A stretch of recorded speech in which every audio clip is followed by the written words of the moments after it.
पूर्ण की, आज मैं आपके श्री चरणार बिंदों के बीच में मनुष्य की बलि चढ़ाई। विधि विधान के अनुसार पूजा अर्चना की गई। भरत जी महाराज को आसन लगा करके मूर्ति के सामने बैठाए गए और जब भरत जी महाराज के ऊपर गंधाक्षत पुष्प छोड़े, राजा खड्ग लेकर के और भरत जी को मस्तक के बीच में जोर से खड्ग मारने लगे तो ही भरत जी का मुखारबिंद और देवी के स्वरूप के ऊपर हो गया। जैसे ही भरत जी की दृष्टि और चामुंडा जी की दृष्टि, दोनों की दृष्टि परस्पर एक मिली, भरत जी महाराज के ब्रह्म तेज को चामुंडा देवी की और मूर्ति सहन नहीं कर सकी। भरत जी के ब्रह्म तेज को देख करके चामुंडा जी की मूर्ति बीच में से फट गई और जैसे प्रतिमा फटी, साक्षात अष्टभुजा रूप धारण करके साक्षात चंडी देवी प्रकट हो गई।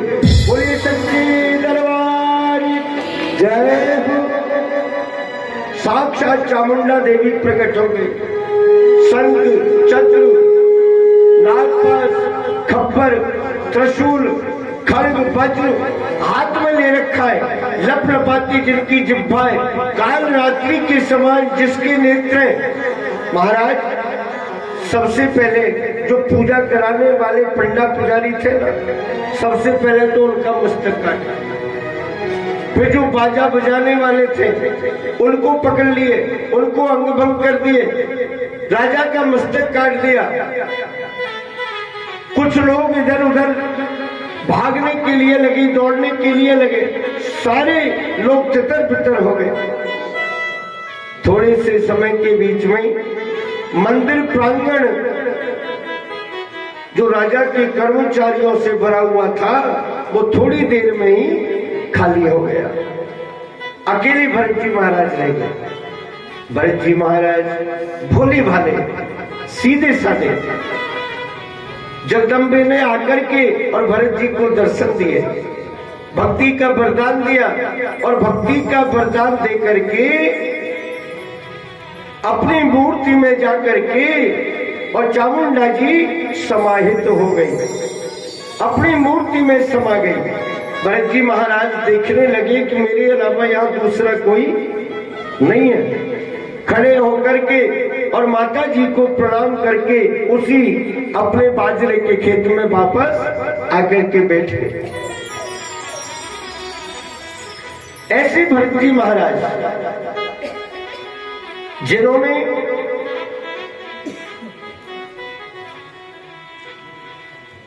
भगवान का स्मरण किया, भगवान की भक्ति करी, जो रात दिन ठाकुर जी की सेवा में रत रहते हैं, सच्चे मन से सच्चे भाव से ठाकुर जी किसी न किसी प्रकार से आकर के उनकी रक्षा कर ही देते हैं। वहीं वापस अपने बाजरे के खेत में आकर के विराजमान हुए। महाराज धीरे धीरे समय व्यतीत हुआ।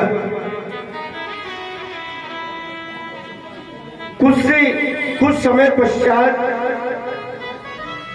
एक रघुबर नाम के राजा हैं। ये राजा का नियम है जी, रोजाना अपने महलों से और राज्यसभा तक पालकी में बैठ करके जाते रहे। एक दिन पालकी को उठाने वाले जो 4 कहार होते हैं उनमें से एक कहार बीमार हो गया।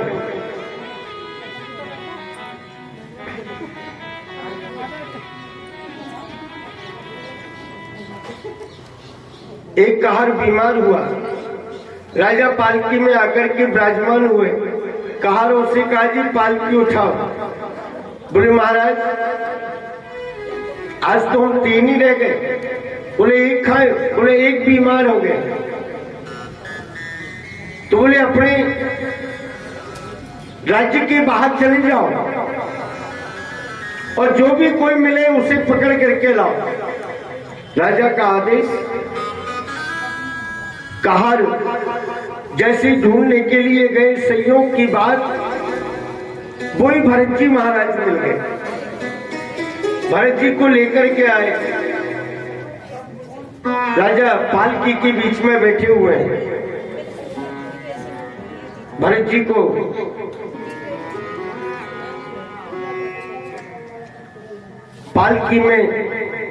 पालकी उठाने का आदेश दे दिया। भरत जी महाराज ने विचार किया, जी ये कैसे राजा है। पहले मैं उस राजा के यहां गया, मुझे स्नान कराए, सुंदर वस्त्र पहनाए, भोजन कराए, लेकिन यहाँ पहल पालकी उठाने के लिए कह रहे। क्या पता इस राजा का नियम कुछ अन्य हो, दूसरा हो। तो पालकी उठाने के लिए लगे। अब जैसे ही पालकी उठा करके चले, भरत जी पहली बार पालकी में जुड़े। भरत जी का क्या काम पड़ा पालकी में चलने का। सो महाराज जैसे पालकी में चले तो पृथ्वी के ऊपर छोटे छोटे जीव जंतु कीटाणु जो रेंगने वाले हैं वो भरत जी को नजर आए। भरत जी ने विचार किया कि अगर इनके ऊपर मेरा चरण पड़ गया तो जीव हिंसा होगी, इसका पाप मुझे लगेगा।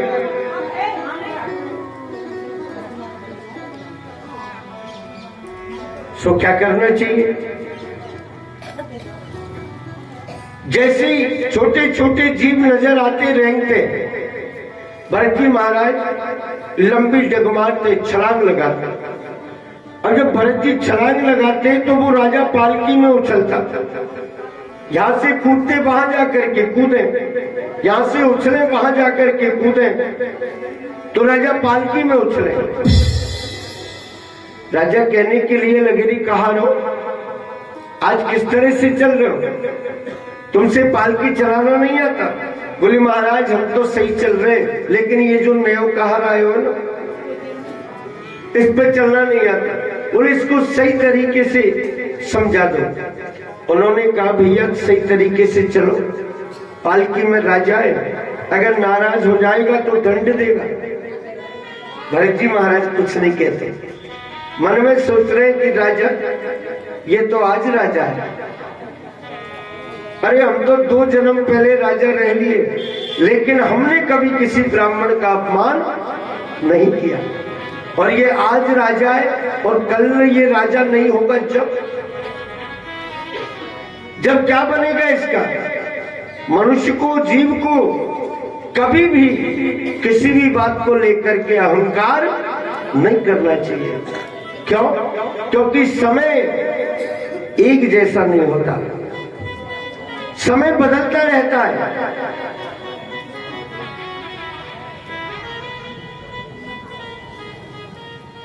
महाराज फिर से थोड़ी सी और आगे बढ़े तो अब की बार चींटियों का ज्यादा बड़ा बिल आ गया, वो ज्यादा बीच में होकर के फैल रही। भरत जी ने सोचा जी अब की बार तो ज्यादा ताकत लगानी पड़ेगी, तब जाकर के चींटी बचेंगी, अन्यथा ये मेरे पैरों के नीचे कुचली जाएंगी और जीव हिंसा होगी और पाप मुझे लगेगा। सो जोर लगा करके और यहां से उछले सो वहां जाकर के कूदे।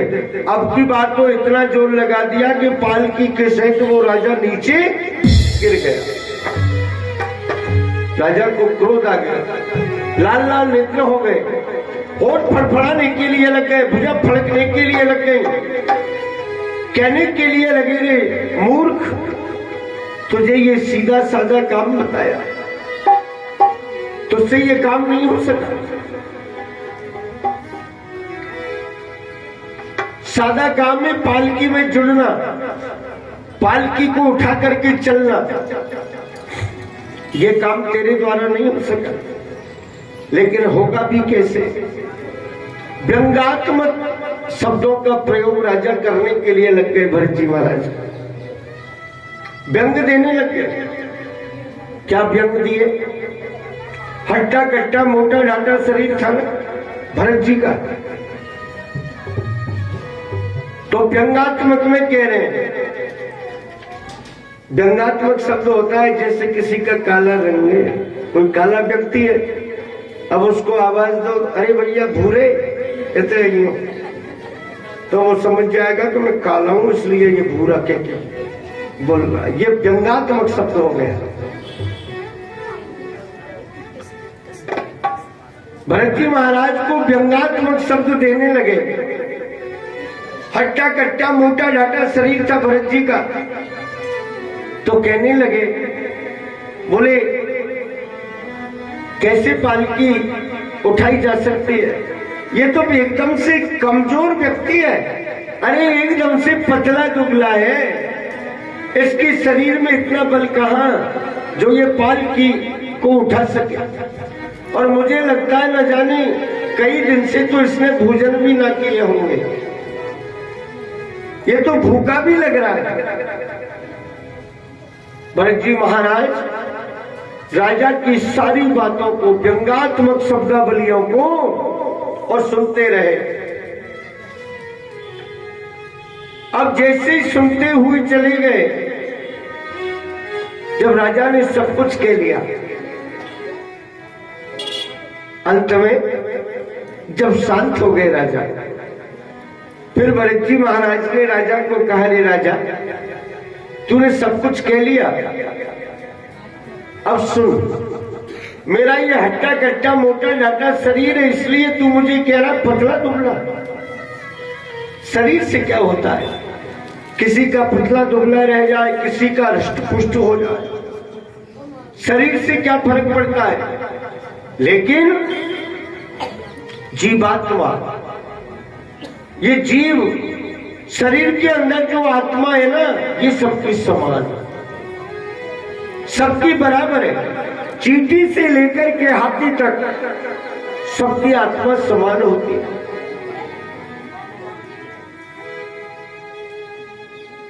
छोटा सा जीव होता है, उसकी भी आत्मा वैसी है। बड़े से बड़ा जीव गजेंद्र होता है, हाथी होता है, उसकी भी आत्मा वैसी है। और भगवान सब जगह व्याप्त है। लेकिन चींटी के पैर में बंधे हुए घुंघरू की आवाज को भी ठाकुर जी सुनते हैं, और हाथी के गले के बीच में बंधे हुए गजघंट की आवाज को भी ठाकुर जी सुनते हैं। अब विचार कीजिए, कितनी बड़ी चींटी, कितना बड़ा चींटी का पैर, और कितना बड़ा घुंघरू, और कितनी होगी उस घुंघरू की आवाज। परंतु उसे भी मेरे कल्याण जी महाराज सुनते हैं। मतलब भगवान सभी जगह व्याप्त है। जले विष्णु, थले विष्णु, विष्णुर्मस्त विष्णु पर्वत मस्तके, ज्वाला माला कुले विष्णु, सर्वं विष्णुमयम जगत। संसार के बीच में कहीं कोई स्थान ऐसा नहीं है कि जहां ठाकुर जी का निवास न हो। सब जगह भगवान व्याप्त है। और जिसमें जिस जगह भगवान का गुणानुवाद हो, भगवान का सत्संग हो, भगवान का कीर्तन हो, भगवान की कथा हो, वहां तो ठाकुर जी निश्चित रूप से विद्यमान रहते हैं। ठाकुर जी अपनी कथा के बीच में निश्चित रूप से उपस्थित रहते हैं। एक बार देवऋषि नारद जी महाराज ने भगवान को वैकुंठ में जाकर के पूछा कि प्रभु अगर कोई जल्दीबाजी का काम पड़ जाए तो आप कहां मिलोगे? वैकुंठ में मिलोगे या मंदिरों में मिलोगे या फिर कहीं बाग बगीचे के बीच में भ्रमण करते मिलोगे या योगी ऋषियों के हृदय के बीच में मिलोगे? कहां मिलोगे? भगवान ने देव ऋषि नारद जी को कहा, देव ऋषि, ना मैं वैकुंठ के बीच में निवास करता हूं, ना मंदिरों में निवास करता हूं, ना योगियों के हृदय में निवास करता हूं। कहां रहता हूं? नाम वसामि वैकुंठे योगिनां हृदयान च मद्भक्ता यत्र गायन्ति तत्र तिष्ठामि नारद। जहां भी मेरे भक्तजन बैठ करके मेरा गुणानुवाद श्रवण कर रहे हो, मंदिरों में हमारी आस्था है, मंदिरों में जाना चाहिए। मंदिरों में मूर्ति बनी हुई है भगवान की, उन मूर्तियों के बीच में भी ठाकुर जी विराजमान है। लेकिन ये मत समझिए कि ठाकुर जी केवल मंदिर में ही बैठे। आप जहां भी जाओगे और जहां ठाकुर जी का स्मरण करोगे, समझ लो ठाकुर जी आपके पास भी मौजूद है।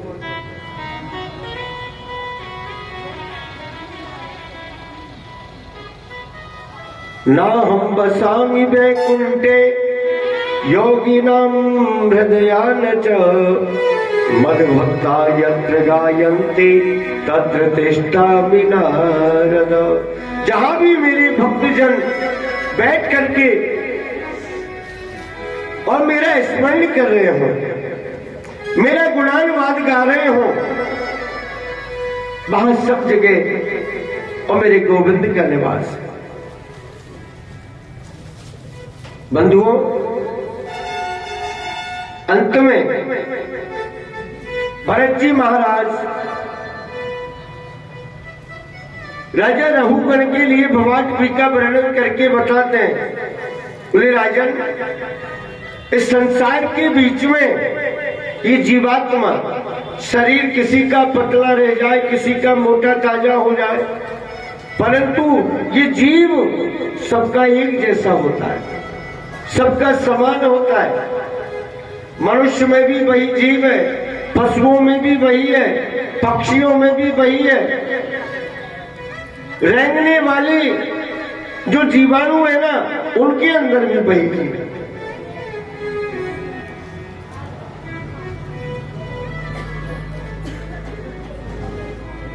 भवाटवी का वर्णन करके बताया, ये जीवात्मा संसार के बीच में भटकता फिरता है। समय चक्र इसके साथ साथ पीछे पीछे चलता रहता है और वो समय चक्र के भैसे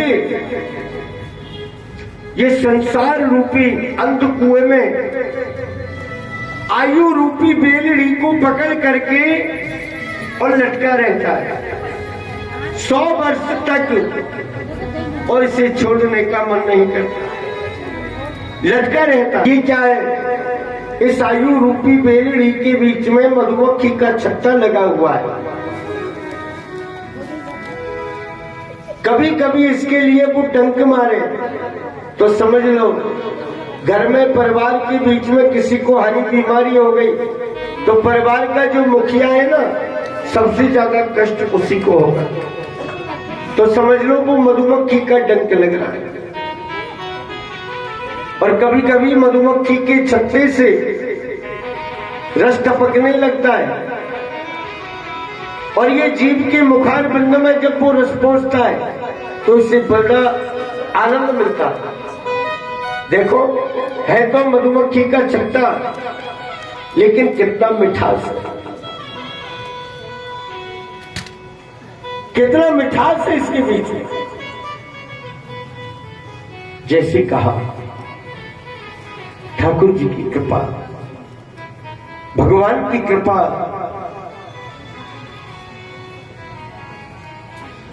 दो चूहे समय के साथ साथ दो चूहे दोनों तरफ से बेलड़ी को काटने का नंबर लगा देते हैं। वो चूहे क्या है? रात और दिन। जैसे जैसे रात और दिन ढलते जाते हैं, समझ लो हमारी आयु रूपी बेलड़ी कटती जा रही है।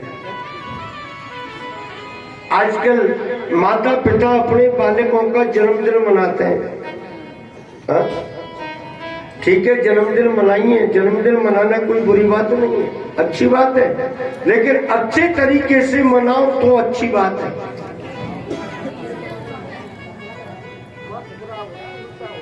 बड़े प्रसन्न होते हैं। आज हमारा पुत्र 10 वर्ष का हो गया, आज 20 का हो गया, 25 का हो गया। 25वीं जले हुए दीपक को बोले इसको बुझा। अरे बुझाने का काम नहीं, बुझाएगा तो परमात्मा, तुम्हारा काम तो जलाना है, इसको जलाना चाहिए। हा? जिस दिन बालक का जन्मदिन हो उस दिन उसके हाथ से अधिक पूजा पाठ करवाओ। हा? उसके हाथ से पूजा पद्धति का काम कराओ, गौ सेवा करो, संत सेवा करो, ब्राह्मण सेवा करो। जब वो लोग आकर के